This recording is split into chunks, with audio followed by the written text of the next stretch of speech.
visi sodininkai neleis sumeluoti, kad sode turint piktžolę varputį yra žiauriai sunku ravėti.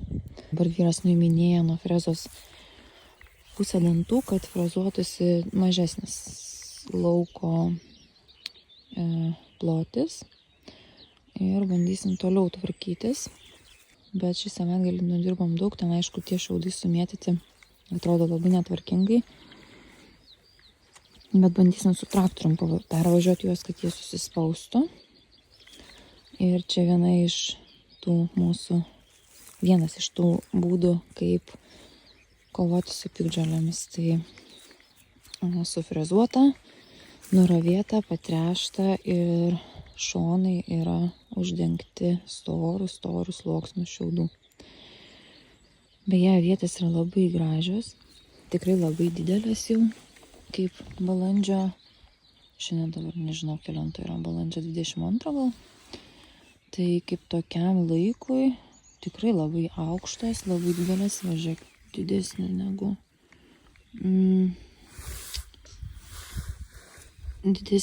per sprindį. Nežinau, kaip čia tų centimetrų, 15. Tai jeigu tik tai nenušals, tai galbūt ir derlius bus anksčiau.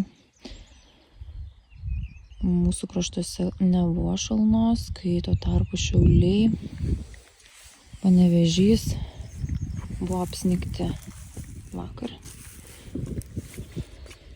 Tai galvojam, dar kitą savaitę žada šalčius. Gal čia šitie mūsų šiaudai biškiems padės susilaikyti ir apsaugos nuo šalčio. Šiandien net vištos netėjo man padėti ravėti, nes nuo ryto labai šalta. Gelia net ir kojas. Šita vaga aviečių yra sodinta pernai pavasarį. Tai šiemet yra 2 metai. Pažiūrėkit, kaip jinai yra išsiplėtusi. Toj pritrauksim. Va šitoj, tarkim, vietoje yra taip plačiai nuėję daigeliai į tarpuvagius. Net nežinau, kodėl čia taip ėjo. Prie braškių panašu, kad buvo atėję kažkas tai. Stirna turbūt nugraužė lapus. Gerai, kad dar žiedynai neišlindę taip aukštai ir nepažydė, bet lapai tai nugraužti. Ajajaj. Beje, dar vienas dalykas. Kai skundžiausi, kad čia šiaudus tiem, skundžiausi, kad auga labai žolė. Tai pasirodo, čia nėra varputis, nes mes pabandėm išrauti ir čia yra grūdai. Tai turbūt buvo blogai iš tų pačių šiaudų. Tai nežinau, ką čia su jais mes darysim.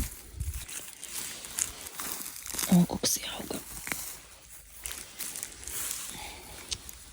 Kodėl taip auga žolės? Žiūrėkit. Čia žiedelis.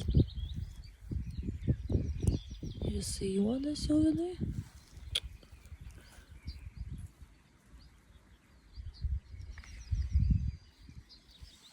Tai tipo net neprasiskleidęs, nušalo. O taip yra, žmogus vieną galą nepavaigį ravėti, atėjai kitą galą ir supranti, kad ir čia reikia ravėti. Nu, čia tai lengvai ravėsi, tai vienas malonumas palyginus su varpučiu. Kažkokių tai kopūstų augo. Ir va, kaip nugraužti lapai. Žolytė nejudinta. Kaip man čia dabar gražiai išrauti tą žolę. Kaip išsirauna gražiai. Ok. Ir žiedynas, o koks gražus. Tik įdomu, ar nenušals. Viskas reikia eiti pabaigti avietėse. Nes čia pasaka be galo. Nu va šitą dar išrausiu. Ir dar ten kopūstas auga. Nes čia praeis savaitę ir, o dieve, kiek visko išsirodė.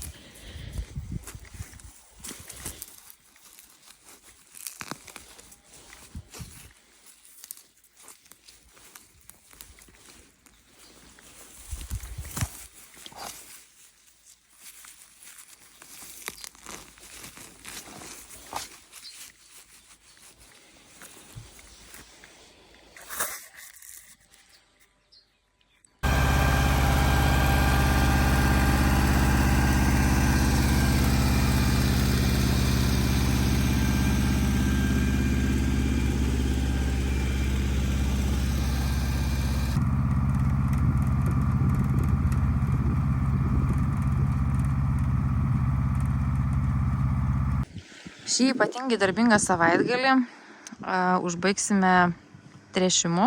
Tai jau yra trečiasis tręšimo etapas. Galiu priminti, jog aviečių vegetacijos pradžioje tręšiame NPK trąšomis.